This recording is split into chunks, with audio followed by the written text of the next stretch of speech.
political theater emanating from the upcoming gubernatorial election of November 6, 2021 appears high on absurdities and partialities. This is as information available to 247ureport.com reveals the candidate of the All Progressives Congress APC, Senator Andy Uba, may be swimming in muddy waters as his well-oiled gubernatorial campaign falters under the threat of not being able to hit the streets to campaign openly to the people of Anambra State due to fear of the uncertain. 247ureport.com have it on good authority that the senator opened communication channels with top members of the indigenous people of Biafra, Ipob, in efforts to seek the assistance of the supposed proscribed group. He met with them. As gathered from a competent source, Senator Uba had expressed concerns to the leadership of Ipob over their planned actions towards the November 6, 2021 election exercise. Being a candidate from National Party whom the Ipob leader is being detained by, Senator Uba is concerned the Ipob would react negatively and openly towards his campaign. To this end, the senator sought for their support and wanted them to stay out of the way on the day of election. Said a source who also explained that the senator is afraid of what the Ipob's action will be towards APC gubernatorial campaign in Anambra, particularly the campaign flag-off. He explained the indefinite postponement of the campaign flag-off is largely due to Ipob unwillingness to cooperate. He said, "We told him to go to Abuja and tell his party, the APC, to release Mazi Nnamdi Kanu before we can talk to you," said our source, while explaining how the Ipob rebuffed Senator Uba's attempts to bribe members of the group.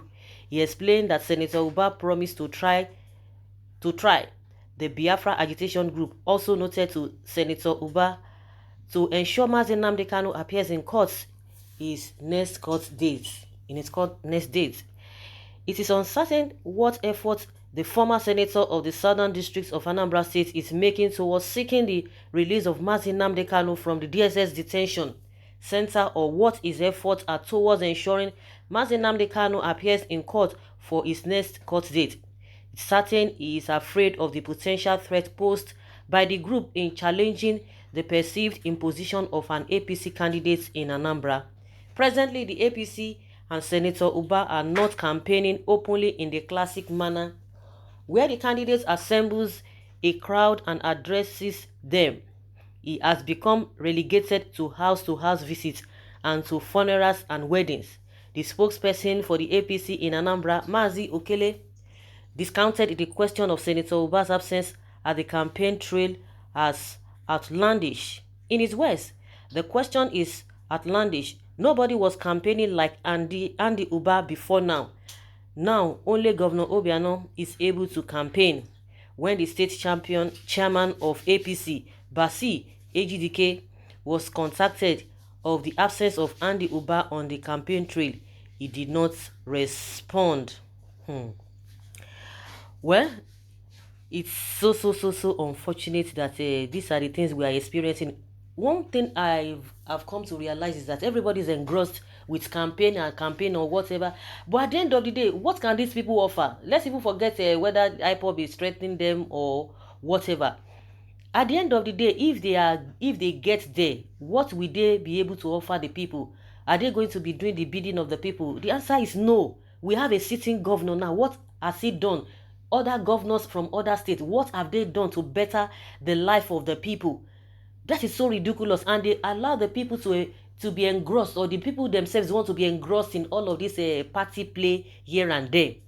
Well, the Ipob members, according to the source, said they have told him, if you want this thing to go on smoothly, which I don't think it will be a wise thing for Ipob to be assuming that they are the ones going after politicians, because I could remember sometime last month, Joe Igbokwe was talking about, that why is it that the Ipob members are not disturbing PDP, they are only disturbing ABGA and APC. He was trying to make some kind of a sense from that, which I don't think is neither here nor there. It's neither here nor there. But the question is that what is the problem of even the federal government itself to present this man. You said this man has done XYZ, and yet you are still afraid. You have the knife, you have the yam with you.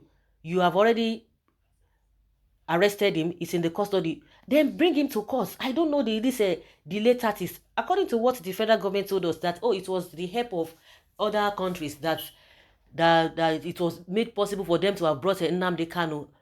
But that means before then, they were planning on how to get him. So now you have gotten him. You already have his case before you said he jumped the bail. And now he's in the country. You were looking for him. You were saying this. You were saying that. Now he's in the country. The first time he was supposed to go to court, you didn't present him. And that is what is bringing about this 1 month sit at home. Now they have told Andy Uba, if you know what is good for you, just go to Abuja. It's as simple as that. They are not even saying, oh, they should release him. Present the man in court. Present him in court. If you have what it takes to jail him, if you have what it takes to nail him to the cross. But we are hearing from other sources that the federal government does not even have anything to do with him. They just want to keep him there until this administration is over. But if they don't do that, because even with this APC government or the Northerners who wants him to be there, who want to retain power, whether from PDP or from APC, they are so happy. And if they brought Nnamdi Kanu back to the country, they were so happy, they were jubilating here and there, as if Nnamdi Kanu was the problem of this country and is still the problem of this country. I don't understand. But the main problem and what the problem they are faced with is from their own zone. They are not even seeing it from that line. The major problem I think the North is having is for this country not to break up, and the only person who is a stumbling block to that is Nnamdi Kanu. So whether people are dying or people are living in that North is none of their problem. So far, they still hold this one Nigeria, and unfortunately, the people who are suffering the more are the majority from the North, just few elites, and they have been able to brainwash their people that they are born to rule, whether they are suffering or not, whether they are dying in their numbers or in their hundreds. It's inconsequential. So far, their person is there, and that is why it's so difficult for them to even protest against what is happening now. So coming back to Andy Uba, all they want is just for them to grab power, nothing more. You can imagine that the reason why these people are talking about there's not going to be election, there's not going to be this and that, it's none of their business, but they just want to be there. They are not even talking about it.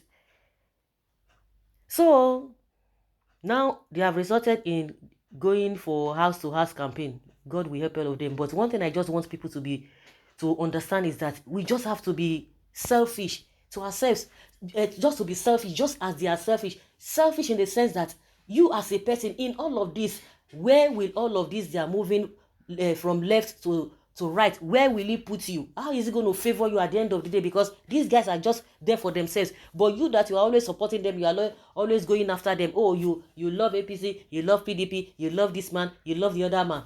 At the end of the day, once they get there, they will not know you. They will just use you to get to that power. And that's the end. Now that Andy Uba is trying to meet, whether he has met with them or he's trying to meet with them.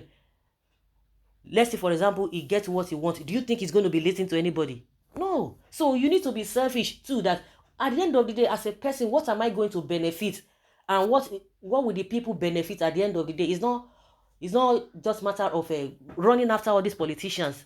These are the things that people have been saying over and over again, and it seems that people are not even listening. People are not even bothered, but they will still come out and say, oh, the country is bad, oh, the country is this, the country is that, and they know exactly those who are holding this country to ransom. So guys, let's hear your opinion in the comment section. Thank you.